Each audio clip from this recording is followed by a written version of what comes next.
പുറത്താക്കണം ആ തെമ്മാടിയെ. എന്റെ ക്യാരക്ടർ അനുസരിച്ച് തല്ലി ഓടിക്കുമായിരുന്ന ആ റാസ്കലിനെ.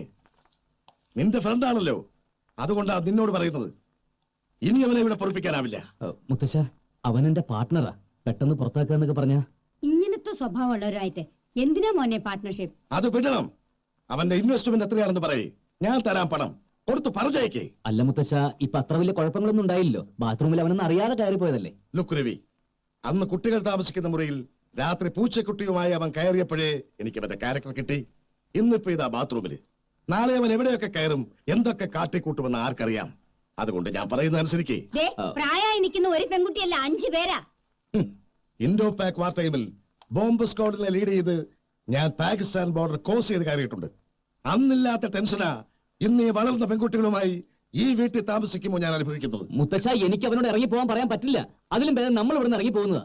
ഞാൻ പറയും, അവന്റെ ഷെയർ മണി മുഖത്ത് വലിച്ചെറിഞ്ഞിട്ട് ഗോ ടു ഹെൽ എന്ന് ഞാൻ പറയും. എനിക്ക് അവനോട് പണം കൊടുത്താൽ തീരാത്തത്ര കടപ്പാടുണ്ട്, കമ്മിറ്റ്മെന്റ് ഉണ്ട്. എന്റെ ജീവൻ രക്ഷിച്ചിട്ടുണ്ട് അവൻ. ജീവൻ രക്ഷിച്ചിട്ടോ? അതെ മുത്തശ്ശ, 2.5 വർഷം മുമ്പുള്ള ഒരു ഏപ്രിൽ മാസ രാത്രിയിൽ മേട്ടുകുളം ബൈസൺ വാലി റോഡിൽ വെച്ചൊരു ആക്സിഡന്റ് ഉണ്ടായി. ഒരു ലോറി എന്റെ ജീപ്പിലിടിച്ച് തെറിച്ച് നടു റോട്ടിൽ രക്തത്തിൽ കുളിച്ചു കിടന്ന് അമ്മേ മുത്തശ്ശ മുത്തശ്ശേത് ഞാൻ വാവിട്ട് കരഞ്ഞപ്പോ അതുവഴി പലരും കടന്നുപോയെങ്കിലും ആരും നിർത്തിയില്ല. ഒടുവിൽ ഈ ഡെന്നീസ് ആണ് എന്നെ എടുത്ത് ആശുപത്രിയിൽ എത്തിച്ചത്. എന്നിട്ട് എനിക്ക് 6 കുപ്പി ബ്ലഡ് അവൻ തന്നു. ആ ചോര കൊണ്ടാണ് മുത്തശ്ശ മുത്തച്ഛന് ജീവിച്ചിരിക്കുന്നത്. ഇതൊന്നും ഞങ്ങൾ അറിയിച്ചില്ലല്ലോ മോനെ. സമയമാവുമ്പോ അറിയിക്കാന്ന് കരുതിയിട്ടാ. അതൊക്കെ ശരിയാവും, എന്നാലും അവന്റെ മോറൽ സൈഡ് അത്ര കറക്റ്റ് അല്ല.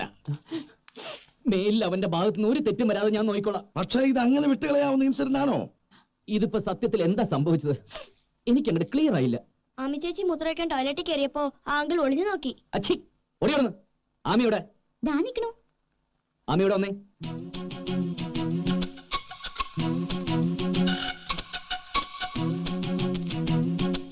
നീ എന്തിനാ ഔട്ട് ഹൗസിന്റെ ടോയ്ലറ്റിൽ പോയത്? ടോയ്ലറ്റിൽ പോണെന്ന് തോന്നുമ്പോ ടോയ്ലറ്റിൽ തന്നെയല്ലേ പോണ്ടേ, അല്ലാണ്ട് കിച്ചണിൽ പോയിട്ട് കാര്യമുണ്ടോ? ഇത്രയും വലിയ വീട്ടിൽ എത്ര ടോയ്ലറ്റ്സ് ഉണ്ട്, എന്നിട്ട് നീ എന്തിനാ ഔട്ട് ഹൗസിന്റെ ടോയ്ലറ്റിൽ തന്നെ പോയെന്നാ ഞാൻ ചോദിച്ചത്. അത് അതിന്റെ മുമ്പിൽ എത്തിയപ്പോഴും എനിക്ക് അങ്ങനെ തോന്നിയത്. നീ അതിനകത്ത് കയറിയിട്ട് പാമ്പ് പാമ്പ് എന്ന് ഉറക്കെ വിളിച്ചോ? അയ്യേ, എന്താ രവിയേട്ടത്? ആരെങ്കിലും ടോയ്ലറ്റിൽ കയറി പാമ്പ് പാമ്പെന്ന് വിളിക്കോ? ചിലര് മൂളിപ്പാട്ട് പാടുന്നൊക്കെ കേട്ടിട്ടുണ്ട്, ഞാൻ അതും കൂടി ചെയ്യില്ല. നീ ആ കുതിരപ്പുറത്തുനിന്ന് താഴെ വീണന്റെ ദേഷ്യം തീർക്കാൻ ഡെന്നീസിനിട്ട് വേല വെച്ചതല്ലേ? എന്റെ ഗുരുവായൂരപ്പ, കുതിര പുറത്തുനിന്ന് വീണ കുതിരയോടല്ലേ ദേഷ്യം തോന്നണ്ടേ? രവിയേട്ടൻ പറയുന്ന കേട്ടതൊന്നും ഞാൻ ഡെന്നിസിന്റെ പുറത്തുനിന്ന് വീണേന്ന്. ബാത്റൂമിൽ കയറി കഴിഞ്ഞാൽ ആദ്യം എല്ലാരും ചെയ്യുക ഡോർ ലോക്ക് ചെയ്യുക എന്നുള്ളതാ. നീ ഡോർ തുറന്നിട്ടാണോ സാധാരണ കാര്യം സാധിക്കുന്നത്? ഏയ്, ഞാൻ അടയ്ക്കും. പിന്നെ അടച്ച ബാത്റൂമിനകത്ത് ഡെന്നീസ് എങ്ങനെ കയറി? അത് അതിന്റെ ലോക്ക് അടയുന്നില്ല. കള്ളം, പച്ച കള്ളം. അതിന്റെ ഡോറിന്റെ ലോക്കിന് യാതൊരു കുഴപ്പമില്ല. മുത്തശ്ശ, നമുക്ക് ഇപ്പൊ തന്നെ പോയി നോക്കാം. അല്ല, അവള് ചിലപ്പം കുറ്റിയിടാൻ മറന്നുപോയതായിരിക്കും. ആ തുറന്ന് കിടക്കുന്ന ഒരു ബാത്റൂമിനകത്ത് അറിയാതെ കയറി പോയത് അത്ര വലിയ തെറ്റാണോ? ഗായോടെ വന്നേ. സത്യത്തിൽ അവിടെ എന്താ സംഭവിച്ചത്? അത് രവിയേട്ടാ ഒന്നുമില്ല. വളർന്ന് പോത്തുപോലെ ആയിരുന്നു ഞാൻ നോക്കില്ല. പെടയാൻ വെച്ചേരും. സത്യം പറയേ. സത്യം ആമി, ഞാൻ എല്ലാവരെയും പറ്റിച്ചു. ഞാൻ വെറുതെ കള്ളം പറഞ്ഞതാണ് ഡെന്നിസിനെ ചമ്മിക്കാൻ. ഞാൻ പാമ്പ് പാമ്പെന്ന് വിളിച്ച് പറഞ്ഞുകൊണ്ടാണ് ഡെന്നിസ് ഓടി വന്നത്. മുത്തശ്ശ കേട്ടല്ലോ, ഇവളുണ്ടല്ലോ 10 രൂപ കൊടുക്കാന്ന് പറഞ്ഞ പൂരപ്പറമ്പിൽ പബ്ലിക് ആയിട്ടിരുന്ന് മൂത്ര വയ്ക്കുന്ന കക്ഷിയാ. ഇവളത് വലിയ ഇഷ്യൂ ആക്കിയപ്പോൾ എനിക്ക് ഡൗട്ട് ഉണ്ടായിരുന്നു. അടിക്കൊന്നും വേണ്ട. Aami come here. മുത്തച്ഛന്റെ കുട്ടി തമാശ കാണിച്ചായിരുന്നു. പിന്നെ ആ കോർണറിൽ പോയി പുറത്തിരുന്നേക്ക്. ഞാൻ പറയുന്നവർ ഇറങ്ങിപ്പോരുത്. അവിടെ സംസാരിക്കാൻ പാടുണ്ടോ? ഇവൾക്ക് ഇതൊന്നും കൊടുത്താ പോലെ ശിക്ഷ. തല കീഴ് അവിടെ കെട്ടി തൂക്കിയിടണം. നീ ഡെന്നീസിനെ ഒന്ന് വിളിക്കേ, എനിക്ക് അവരോട് സോറി പറയണം. സോറി പറഞ്ഞാൽ മാത്രം പോരാ, മുത്തശ്ശനും മുത്തശ്ശിയും എല്ലാവരും അവനോട് കുറച്ചും കൂടി അടുപ്പം കാണിക്കണം. നിങ്ങളൊക്കെ വെക്കേഷന് വരുന്നു എന്ന് കേട്ടപ്പോ അവന്റെ ഒരു സന്തോഷം കാണുമായിരുന്നു. ആരും ഇല്ലല്ലോ അവന്. നിങ്ങളൊക്കെ തിരിച്ചു പോകുന്നത് വരെ എന്നെ പോലെ തന്നെ അവനെ കാണാൻ തയ്യാറാവണം. പ്ലീസ്, ഇതെന്റെ ഒരു അപേക്ഷയാണ്. പാവം കുട്ടി, നമ്മൾ അവന് വല്ലാതെ അവോയ്ഡ് ചെയ്തു ചില നേരത്തൊക്കെ.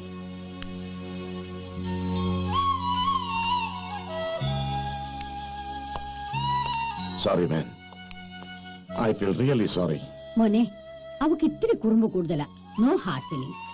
മുത്തശ്ശി, ഞാനിതെല്ലാം എത്രമാത്രം സന്തോഷത്തോടെയാണ് എൻജോയ് ചെയ്യുന്നതെന്നറിയോ? സ്നേഹിക്കാനും നോവിക്കാനും ആരും ഇല്ലാത്തവന് ഇതൊക്കെ ദൈവത്തിന്റെ ദയ കൊണ്ട് കിട്ടുന്നതാണ്. ഈ കുട്ടികളുടെ കൂടെ ഇടപഴകുമ്പോൾ അർഹിക്കുന്നതിലും അപ്പുറം സ്വാതന്ത്ര്യം എടുത്തു പോകുന്നുണ്ട് ഞാൻ. ഒരു ബ്രദറിന്റെ, അങ്കിളിന്റെ. ഈ സ്ഥാനങ്ങളെല്ലാം എനിക്ക് പുതിയതാണ്. അപ്പൊ ചില ചില്ലറ മിസ്റ്റേക്സ് എന്റെ കയ്യിൽ നിന്ന് വന്നാൽ ഇവരെന്നോട് ക്ഷമിക്കണം. ഇല്ല മോനെ, ഇനി രവിയെ പോലെ തന്നെ മോനും ഞങ്ങളുടെ കുട്ടിയാ. അങ്ങനെ എല്ലാരും കാണും. നന്ദി പറഞ്ഞാൽ അവിവേകമായി പോവും. എന്നാലും ഞങ്ങളുടെ രവിയുടെ ജീവൻ രക്ഷിച്ച ഡെന്നീസിനെ രവിയുടെ ജീവൻ ഞാൻ രക്ഷിച്ചു. മേട്ടുകുളത്ത് നിന്ന് ബൈസൺ വാലിയിലേക്കുള്ള വഴികളിൽ ഇടതുഭാഗത്തെ വഴിയിലൂടെയാണ് അന്ന് നീ പോയിരുന്നെങ്കിൽ നടു റോട്ടിൽ രക്തത്തിൽ കുളിച്ചു കിടന്ന് എന്നെ നീ കാണുമായിരുന്നു. ഓ അതൊക്കെ ദൈവനിശ്ചയല്ലേ രവി? യെസ്, ആത്മപ്രശംസ ചെയ്യാതെ എല്ലാം ദൈവത്തിന്റെ കഴിവായിട്ട് കാണുന്നത്. That's your greatness Dennis. ഈ അഭിരാമി എന്താ പുറംതിരിഞ്ഞ് നിൽക്കുന്നത്? അതാണ് അവക്കുള്ള ശിക്ഷ. വേണ്ട മുത്തശ്ശ, വിട്ടേക്ക് പാവത്തിന്. ഇങ്ങനെയുള്ള ചെറിയ പണിഷ്മെന്റ്സ് കൊടുക്കാതെ ശരിയാവില്ല ഡെന്നീസ്. അതാ ബാലമാമ നല്ല തല്ലുകൊടുത്ത് വളർത്താത്തിന്റെ. എന്തായാലും ഷീസ് ടിപ്പിക്കൽ. ഇവിടെയുള്ള മറ്റു കുട്ടികൾക്കൊന്നും ഇല്ലാത്ത ഒരു ക്യാരക്ടറാണ് അഭിരാമിയുടേത്. അതിന് കാരണമുണ്ട് മിസ്റ്റർ ഡെന്നിസ്. എന്താണെന്നറിയോ, ഞാൻ ഈ വീട്ടിലെ കുട്ടിയല്ല ശരിക്കും. ഞാൻ അഡോപ്റ്റഡ് ആണ്. ആ കഥ അറിയില്ലല്ലേ? എന്റെ അച്ഛൻ എന്ന് പറയുന്ന മിസ്റ്റർ ബാലചന്ദ്രനും ഭാര്യ മാലിനിക്കും മാരേജ് കഴിഞ്ഞ് കുട്ടികളെ ഉണ്ടായില്ല. 3 വർഷം അവര് കാത്തു. പിന്നെ ഒരു ഓർഫനേജിൽ പോയി എന്നെ ദത്തെടുത്തിങ്ങ് പോന്നു. ഏത് നാട്ടിലുള്ള ഏത് കക്ഷികൾക്ക് ജനിച്ചാന്ന് ആർക്കറിയാ? കുഴപ്പക്കാരായിരിക്കും പാർട്ടീസ്, അത് ഷുവർ അല്ലേ? പക്ഷെ എന്തിനായിരിക്കും അവരെന്നെ ഉപേക്ഷിച്ചത്? വലുതാവുമ്പോ ഇവളൊരു തല്ലുകൊള്ളിയാവുന്ന അവർക്ക് മനസ്സിലായി കാണും ചിലപ്പോ. ആമി, എന്തൊക്കെയാണ് മോളെ നീ പറയുന്നത്? മതി. മുത്തച്ഛന് ആമി ഇഷ്ടമല്ലേ? എല്ലാവർക്കും മോളെ ഇഷ്ടമാണ്. അതെ, എല്ലാവർക്കും എന്നെ ഇഷ്ടമാണ്. പക്ഷെ എനിക്ക് എന്നെ പലപ്പോഴും ഇഷ്ടമല്ല മുത്തച്ഛ. ചീത്ത കുട്ടി ആമി, മഹാ ചീത്ത. അങ്ങനെ ഒരു ദിവസം എല്ലാരെ കൊണ്ടും ആമി പറയിപ്പിക്കും. എന്നിട്ട് ഈ ചീത്ത കുട്ടി മുത്തച്ഛനെയും മുത്തശ്ശിയെയും അച്ഛനെയും അമ്മയെയും എന്റെ ഈ ഡിയർ കസിൻസിനെ എല്ലാരും വിട്ട് ഓടിപ്പോവും. അപ്പൊ ആരും വേദനിക്കില്ല. എല്ലാരും പറയും, നന്നായി പോട്ടെ അവളെന്ന്. എന്നെ സ്നേഹിക്കരുത്, സ്നേഹിക്കാൻ ഞാൻ കൊള്ളില്ല. എനിക്ക് വേണ്ട ആരുടെ സ്നേഹം.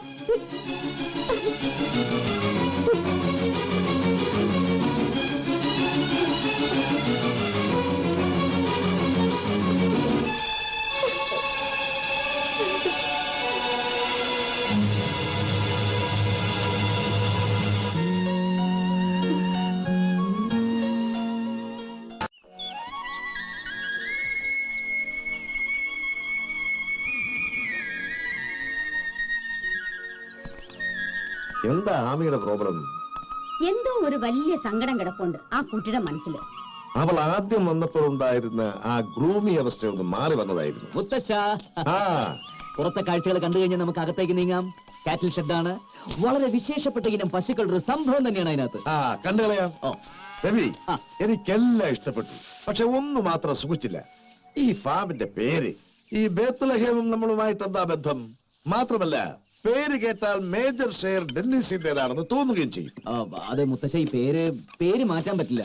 ഞാൻ പറഞ്ഞില്ലേ, ഞങ്ങളിത് ഒരു സായിപ്പിന്റെ കയ്യിൽ നിന്ന് വാങ്ങിയത്. സായിപ്പിന് ഈ പേരിനോട് ഭയങ്കര സെന്റിമെന്റ്സാ. അതൊക്കെ ഞാൻ പിന്നീട് ഒരിക്കൽ പറയാം. ആദ്യം നമുക്ക് പശുക്കളെ കാണാം. Okay. വെൽക്കം. Thank you. ശരിയായ കാമധേനു. Really? ഇതല്ല ഏത് ബ്രീഡാ? എല്ലാം നല്ല മോസ്റ്റ് മോഡേൺ ബ്രീഡ്സാ. All imported from Denmark. എന്താ ഇതിന്റെയൊക്കെ പേര്? പേര് സ്റ്റെഫി ഗ്രാഫ്, മെർലിനോട്ടി, ശില്പ ഷെട്ടി. ഇവളുടെ ബ്രദർ അങ്ങ് ബുൾഷെട്ടിലുണ്ട്, Sunil Shetty. Martina Navratilova. Oh, ആ പറഞ്ഞു ഒന്നിന് വരാ. അതെ, അവള് സ്പെയിൻകാരിയാ. എല്ലാത്തിനെയും മെഷീൻ വെച്ച് വേണം കറക്കാൻ. ആ ലോറൻസ് അവന്റെ മുതലാളി വരുന്നുണ്ട്. രവി സാറ് കുറെ കാശ് കൊടുക്കാൻ. ഞാനോ ഡെന്നീസ് കാശ് കൊടുക്കാനുള്ള? രവി സാറ് കുറെ കാശ് കൊടുക്കാനുള്ള പാർട്ടിയാ. രവി സാറേ, ദേ മുതലാളി. ശരി സാറേ, ഞാനാ മുതലാളി. അവിടെ നിന്ന് പാടോ. സാറേ, ചാടരുത്. അത് ചാടരുത്.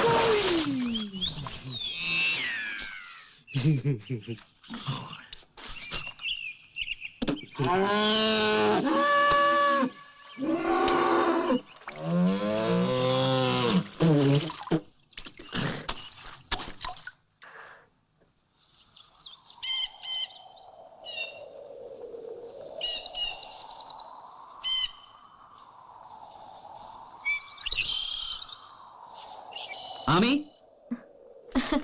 Yes Dennis. എന്താ ആമി തനിച്ചിരിക്കുന്നത്? അങ്ങനെ തോന്നി. വല്ലപ്പോഴും അങ്ങനെ വേണ്ടേ? പാടില്ല. ആമി ഇങ്ങനെ തനിയെ മാറിയിരിക്കുമ്പോ, ആമിയുടെ കണ്ണൊന്ന് നിറയുമ്പോ ഈ വീട് മുഴുവൻ പിടക്കിയാണ്. ഹാമി എന്ന ന്യൂക്ലിയസിന് ചുറ്റുമാണ് ഇവിടെ എല്ലാവരും ജീവിക്കുന്നത്. അവരെ ഒന്ന് വേദനിപ്പിക്കാതിരുന്നൂടെ?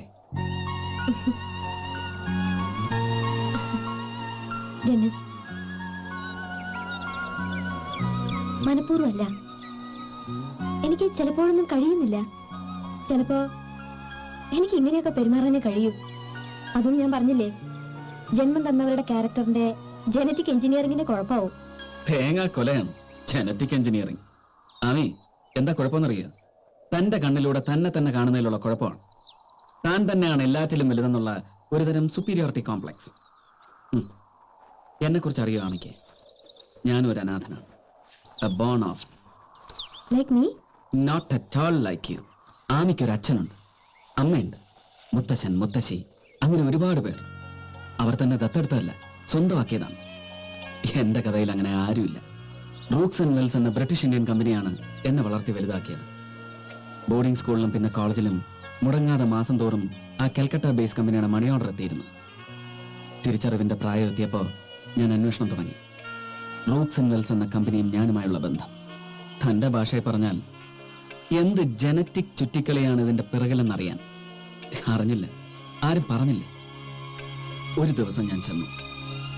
രക്ഷകർത്താവായ കമ്പനി തേടി കൽക്കട്ടയിൽ. പക്ഷേ ഇളം മഞ്ഞ നിറമടിച്ച വിക്ടോറിയൻ ബിൽഡിംഗ് അടച്ചിരുന്നു. കമ്പനി വൈൻഡപ്പ് ചെയ്തു. സായിപ്പന്മാർ തിരിച്ചുപോയി. വെറുതെ അങ്ങ് പോയതല്ല, കണക്കില്ലാത്ത ഒരു വലിയ തുക എന്റെ ബാങ്ക് അക്കൗണ്ടിൽ നിക്ഷേപിച്ചിട്ട് ഒരു ധനികനായ അനാഥനാക്കി എന്നെ മാറ്റിയിട്ട് എന്റെ പേtrons പോയി. മാന്ത്രിക വിദ്യ കൊണ്ട് രാജകുമാരനായി മാറിയ തെണ്ടിച്ചെറുക്കന്റെ കഥ. ഒരു മുത്തശ്ശി കഥ പോലെ വിചിത്രം. വേദനിക്കുകയും കണ്ണീരൊഴുക്കുകയും ചെയ്ത കാലം പണ്ടേ പോയി. ഇന്ന് ഞാൻ ശ്രമിക്കുന്നത് മുഴുവൻ ആരെയും വേദനിപ്പിക്കാതിരിക്കാനാണ്. കഴിയുമെങ്കിൽ ആർക്കെങ്കിലും നന്മ ചെയ്യാൻ, ആരെങ്കിലും സ്നേഹിക്കാൻ. എനിക്കത് കഴിയുന്നുണ്ട്. ആമിക്കും അത് മാത്രം ചെയ്തൂടെ? യെസ് ഡെന്നിസ്, എനിക്ക് മനസ്സിലാവുന്നു. ഇനി തന്റെ ഉള്ളിൽ അത്രയ്ക്ക് വലിയ പ്രശ്നങ്ങൾ എന്തെങ്കിലും ഉണ്ടെങ്കിൽ പറയേ. ആരോടെങ്കിലും പറഞ്ഞ് അതിന്റെ ടെൻഷൻ കളയും. ചിലപ്പോ എനിക്കത് ഡെന്നിസിനോട് പറയാനാവും. I think so. ഗുഡ്.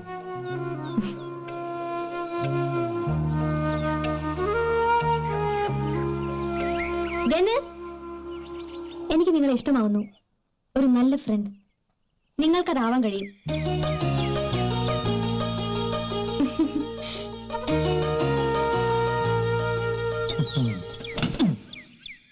ഈ വെളുപ്പാൻ കാലത്ത് കാണുന്ന സ്വപ്നം ഫലിക്കും എന്നൊരു വിശ്വാസം ഉണ്ടല്ലേ സാർ? എന്താ നീയും സ്വപ്നം കണ്ടു തുടങ്ങിയോ മോനായി? എന്തായിരുന്നു സ്വപ്നത്തില്? ഒരു മിന്നുകെട്ട്, ആകാശം മുട്ട ഉയരമുള്ള പള്ളി, രാത്രിയാ, ചുറ്റും പുക പോലെ വെളുത്ത മഞ്ഞ്, ആകാശം നിറയെ മാലാകമാരും നക്ഷത്രങ്ങളും. കല്യാണ ചെറുക്കൻ വെള്ള കുതിരയെ പൂട്ടിയ വണ്ടിയിലെ വന്നത്. സാറായിരുന്നു അത്. പെണ്ണിനെ കണ്ടില്ലടാ. മുഖം വ്യക്തമാവും മുമ്പ് നേരം വെളുത്തുപോയി സാർ. പക്ഷെ സാറേ, ഇപ്പൊ ദാ പോയ പാർട്ടി അല്ലായിരുന്നോ അതെന്ന് എനിക്കൊരു സംശയം. അല്ലേ സാറേ? അല്ലേ? അല്ലേ സാറേ?